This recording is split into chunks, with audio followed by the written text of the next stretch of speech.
All right, Shabbat Shalom, family. Shabbat Shalom. I am Haji Golightly in the Israelite Tradition. I'm known as Sardawi Yehuda. This is my wife, Danis, or Hokma. We're here just to do a quick video, just to talk to you guys just about the power of family. And it's just going to be just a casual conversation about family, about marriage, which is really, really key in these last days. I didn't want it to be too sterile, too formal. You know, we just have a conversation. I think that's the best way that when you do best under those under those circumstances. You know, when it's a little less informal versus scripted. But definitely, we honor the Most High Yah. We give Him all praise and glory for this blessed Shabbat, the seventh day of rest. As well as for the sacrifice of His only begotten Son, Yahushua. I thank Him for borning me into a bloodline of the Golightleys. I'm the son of William, who was the son of Daniel, who was the son of Freeman, who was the son of George. I'm so thankful for coming through these great men to be here today just to share with you, just for a few moments, just about marriage, y'all. So marriage is a hot topic. And it's so hot because 9 out of 10 people want to be married. Like, yeah, I would say the people that I interact with, a lot of people want to be married, but they don't know what that means. Yeah, and that, and it means different things to different people. And so you may have two people that come together under the ark of marriage, but they have two different understandings of that, and it causes conflict. And at the end of the day, they end up going their separate ways because they have irreconcilable differences. Well, that begs to question whether they want to be married or if they just want to be in a relationship that's convenient without the structure of marriage. Right, because you take certain vows. You take certain vows and you say, everybody can make up their own, but typically what one would say is for better, for worse, in sickness and in health, good times and bad times, all those things. And you take this vow before the Most High and you end up not keeping your word. Right. And we've been married for 18 years. So I know that, everybody has opinions, but the people that you give your ear to should at least have credibility in the space that they're trying to teach or speak to. Does it make sense for somebody to necessarily try to be that advocate if they have not lived it or experienced it on a certain level? What do you think about that? No, I wouldn't go to a surgeon that had been stripped of his license. Right. Right. And I know that everybody, like I said, you can have an opinion about it, but if your advice is that good, then why didn't it work for you? Right. Why didn't you practice what you're trying to teach me? And I think that, people can have some great stuff to add, but well-intentioned, thank you. But at the end of the day, where is the fruit? Right. You have to look at the person's life and everything about their life to truly come to a conclusion about whether or not what they're sharing with you is helpful. Yeah. I mean, opinions are great and everybody has one. And there are people who, can give advice and didn't necessarily, it might have come through them understanding why something failed for them. Right. Now that's a good perspective. That's a good transition point to where you now see what you don't want. And in society right now, we're seeing a lot of what we don't want. We're seeing failure after failure, trial after trial, people separating, people just walking away from marriage. And so you have to ask, what is it out there that's in the culture that just gives people this mindset to say that, hey, if I'm not getting what I want from this relationship, from this experience, then I'm just going to walk away. What do you think that thing is? It's too easy to do. It's very easy to do. So the marriage stats are about, it's getting close to 80% of people that are married end up being divorced. they end up in that. Now, I've Because been divorced. people don't think about it because, you know, it's in place, and people say, "Well, divorce is there for a reason." Yeah, and it was in the Bible for specific reasons as For well. specific reason, very good. Which we try to root all of our conversations in Torah, in the way of our ancestors. Like, so by the way, like, we practice the Israelite tradition without apology. Like, we have grown from different thought systems, grown out of those thought systems, can look back at it and see what it gave us and how it contradicts and is in conflict with what the God of the Bible espoused for his people. And we believe 100% that we are that people group. So we have to line up with the way that he told us to do it. And that means that things have terms. For me to be a husband, that it's a term, and it's also a definition. People go to the point that where you got to be a provider, and you know, provider is important. It's very, very broad. Thank you. Well, if you all kinds of things, right? If you just don't have, as if you can't be a husband unless you have X amount of dollar amount, making you a high value man. But we're not going to go there. No. But it's more than just finances. It's being a spiritual covering. So me understanding it on a greater level from a patriarchal standpoint, meaning I saw it from my father, and my father helped to prepare me to be in this position where I can be the priest of my home. I can provide financially, as well as, you know, speaking life to everything that is underneath me that will now fall underneath my umbrella, will stand underneath there. I have to be able to speak life to that. I have to be able to cover that. I have to be able to protect it even up to my life. You know, that's part of the provision of a husband. Being able to have a vision. Like, do you have a vision for your family where you see you guys in 5, 10, 20 years? What is it? What type of deposit are you trying to leave in the earth? And leaving an inheritance in the earth. The scripture talks about leaving that for your children's children. So all of this are these different things that I'm describing are elements of being a husband. When it comes to your wife, are you patient? Are you kind? Are you generous? Are you sacrificial? Are you willing to sit down and have a genuine conversation even when you don't want to have one?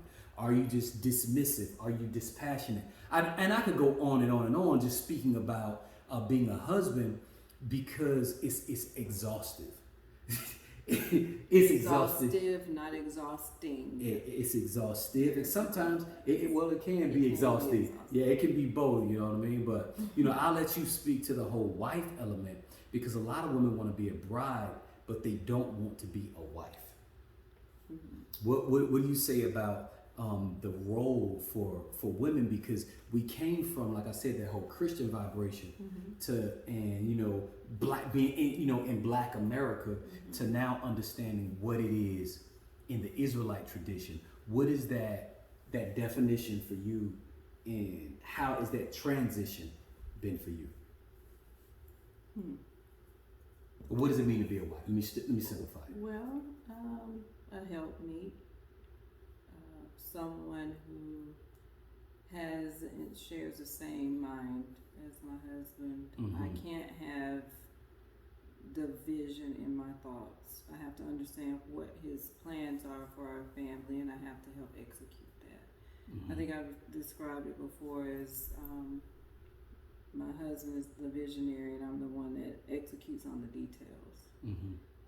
So, you know, that's one piece. The other piece is, in order for me to do that, I have to have certain traits, certain qualities about me. And that's why sometimes I think you see successful marriages and some that just, you know, seem to have everything, but it just didn't work out. I think it's because those inherent traits and characteristics just aren't there.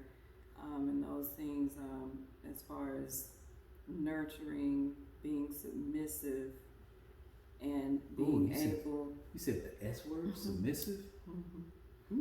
Being not as if don't be so easily offended. And I'm sure my husband would probably say that I can get offended. I think we all can, but every little thing that happens isn't an offense, especially not one where you run around the house packing boxes talking about I'm getting a divorce. So we table that conversation from the beginning. That we said that, you know, that's not even an option. We're not even going to go down that road. So no matter what it is, we have to figure it out for ourselves, and we never involve a lot of people in our marriage. You can't. Yeah, you can't do that because you'll have people that don't have the same mindset. You said something key about trying to get the mind of your husband. What, you know, let's kind of unpack that. What does that mean? Because it's a broad term, and it requires some psychological conditioning. I mean, it just requires that, you know, I understand the things that you mentioned, you know, the vision for the family, what your plans are for the future, even understanding, you know, down to death, how you want to be handled. I mean, it's just that kind of thing, that connection that I have to have and be in tune enough to execute those things in your absence. But what if you disagree with what's being communicated? How have you, because, you know, as I've grown and we've grown, I've put forth some things that maybe you didn't understand or agree with. How is it that you got yourself to the point to where you say, well, I will do what he wants, even if at one point in time I wasn't in agreement? How does that work? I'm just kidding. No, so sometimes, I mean, there are things that come up and I'm like, you know, because as a thinker, I do think. I am, as you say, in transition. So if something is presented and I don't necessarily agree with it, I think that we have been able to talk about stuff and I can get to a point of agreement, or, you know, at least reserving my, you know, opinion. And just but that's a hard thing. Like I don't want to just like walk past that as if everyone has the ability to table their opinion about something, because, you know, they could be really, really emotional about it and really feel a certain way and have not traced the origin of that thought. They don't realize that was given to them by their enemies, and you're trying to put something forth that comes from the divine versus from the dominant global satanic thought system. It depends on what it is you're talking about, because I mean, it could be something simple and it could be something deep. Complex. It could be deep, but we gotta get to the simple stuff before we can get to the heavier, weightier matters. So just even in terms of things that may even be about the home and what needs to go, what we need to work on next. I might not agree because, you know, I'm inside the house. I want to finish the basement. I want to do, you know, my husband thinks we need to clear trees, and we need to do both. So there's nothing wrong with me accepting the trees first. You know? So it's just a matter of really examining why it is that I feel the need to push so hard, or, you know, why do I feel that I can't just accept this, you know, and that hadn't happened. No, it hasn't. But that the whole, I want you want something. The whole disagreeable element. You can disagree without being disagreeable, and I know that our women have the ability to be diplomatic in work environments. But then when it comes to relationship environments and in the home, men and women may not be all the way, you know, agreeable. How is it that we can bring that spirit of agreement and harmony from the workplace, being willing to take the high road there to bring it into the home? Have to place higher value on the structure in the home. And just understanding that the submission to that CEO is more important than the submission to the CEO at work. Say that again. Say that again. Submission to that CEO. Who is that CEO? The husband. Okay. The head of the house is more important to the submission than the submission to CEO of said company. Right. So, you know, and this is something you had to talk to me about, you know, when I would give, I guess, pushback. Come on, tell the truth. Don't stop playing. Don't on take some of the things, and you'd be like, Don't you hold know, the would you punches. say that to the people at work? I'm like, maybe, because you know I'm bad like that. You bad, yeah. You bad. But you know, it gives you pause. It gives you something to think about. You know, what's important to you? What are you devoted to? Mm-hmm. What's, you know, why are you here? And I'm working for my family. I'm not at work for any other reason. Right. So I'm bringing those resources back. I'm not there for a title or, you know, to be liked or anything like that. So, you know, that's why I can be agreeable there, is I'm on purpose trying to get something from it. Mm-hmm. And you're operating according to Right, but I'm that also role having a purpose to serve here. and Right. that is one of respect and submission to, you know, whatever my role is here. Mm-hmm. So, you know, it's not the submission thing, like you said, everybody looks at it like it's this bad word, and it's because Christianity is taught for so long that submit one to another, which is so out of context. Right. Is, you know, wives submit to your husbands, husbands love your wives, submit ye to one another. It's brothers to brothers. Very You good. prefer your brother. It has nothing to do with, you know, a man submitting to his wife. And that's so wrong, and it's so role reversal, if you will. And then women don't even respect that type of man. Right. That's when they are, you know, your friend, it's my buddy. I remember talking to Imogen. I feel like it was one of our first marriage sessions with she and Elder Murray. Mm-hmm.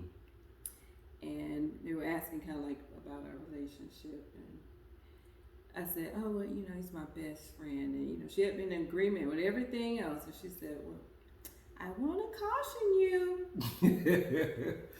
You know, he's not your friend. You know, I was like, okay. Voice, yeah. But I said, okay, I get it. You know, in the way that she's saying. So words have power. You have to, you know, be careful with what you say. So, friend has a specific definition, right. And you tend to look at your friend as your equal. So as your equal, and that's the thing. Like, we can have a lot of the same calling him my confidant. It's a little different. It became different. A friend is not the same. Yeah, because, you know, that whole friend plane put us, you know, on a level of being equal, equal in challenge and in voice and in opinion. And it's not that, you know, the wife isn't important or significant or any of those things. It's just that as we put it in the corporate structure, there has to be ultimately somebody that makes the decision. And then everybody else lines up with that decision. So you could be right and end up being wrong if you go about trying to do it the wrong way outside of order. And so that's the things that we really had to focus on in our marriage, is clearly defining the hierarchy. Clearly, and so, and you know, for me to say that, it sounds like, well, you know what, you at the top, of course you can say that, but everybody that is in the structure, in the marriage, in the family, they understand that I answer to them.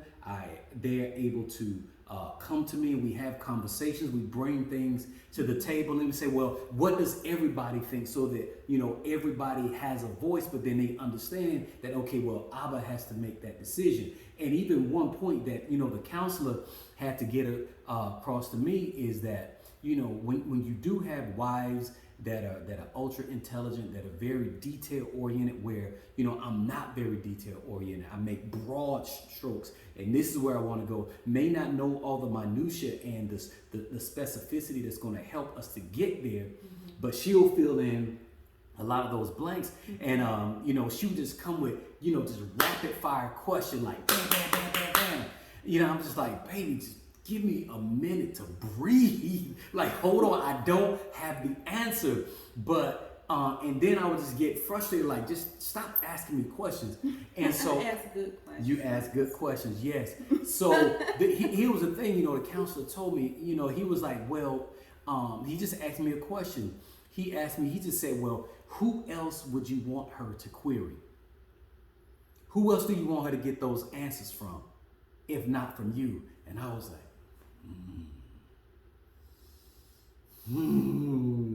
So now I have to control, I got to have the emotional intelligence to not respond in the way that causes her to shut down, to not feel valuable, but to come to the table with every question that she asks. Even if you don't have the answer, I'm going to say, baby, we'll see. You know what? Give me a second. We'll figure it out. I don't have the answer to that, and just be open and honest about it. I don't ask as many questions anymore. No, you don't. And you don't act as frustrated. Maybe it's because I don't ask as many, or maybe we kind of met in the middle. But see, that comes from, even outside of asking questions about the process, there's greater trust that, she's being led by a man that is fully submitted to the Most High. And you've also, not just to the Most High, you see me in submission to my father. You see me in submission to the Honorable Elder Murray. You see me in submission to these men. So I've practiced, mimicked, or emulated the things that I wanted to see in my family. Therefore, causing me to have a deposit to inherit those things from my wife and from my sons and from my daughter. They have to see it, and that's the key, family. Like, if you don't want rebellion, right? If you don't want rebellion in your house, then you can't be a rebel. If you want to see generosity and kindness in your house, then you have to model it. And that's the thing about going back to being, CEO or head or the head. Okay, well, you have to be the first one to display these things. And if you don't have those characteristics and that nature, then that means that you have to burn, find other relationships, or a relationship with a man that you value that has said characteristics, and you learn from that. Well, I think women have to ask themselves why they want to be married. Is it to fulfill the European standard of, white dress? You're going somewhere. All my friends are getting married. I'm getting old now. I'm, used up, and I'm ready to settle down. Like, why do you want to get married? Like, seriously, if you don't want someone in control, if you don't want someone to kind of take the reins, if you will, and just, run it for you, and you just help them. It's much easier to help than to head. The head has a lot of weight. It's responsible for everything that works well and does not work well.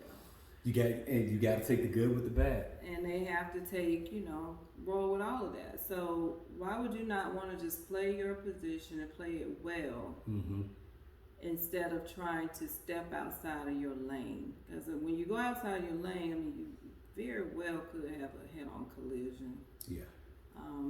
But I just think, ask yourself, why do you want to be married? You have to fully understand what that means. I came from a family that, broken home, but I was around, a lot of matriarchs who were just widows.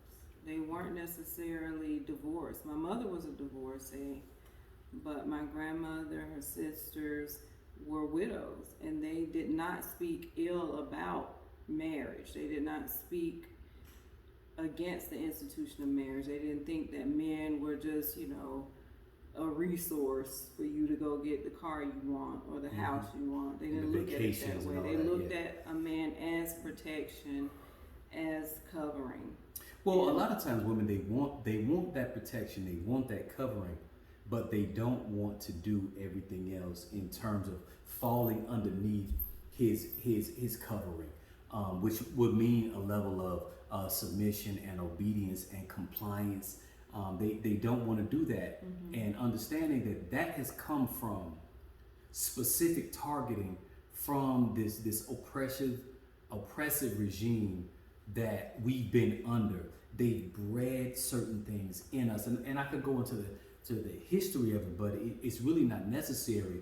Versus what we want to do, what I wanted to do with this conversation was to begin to bridge the gap, to show that there are people that have the experience, that have the mindset, as well as a desire to please the Most High, and that have the fruit for the things that we're espousing. And maybe, just maybe, because we're not trying to, connect with people, follow us, and no, we're not trying to do that. We're just trying to share so that you'll see that it's possible, man. It's possible, and it's so important because this is the foundation of kingdom.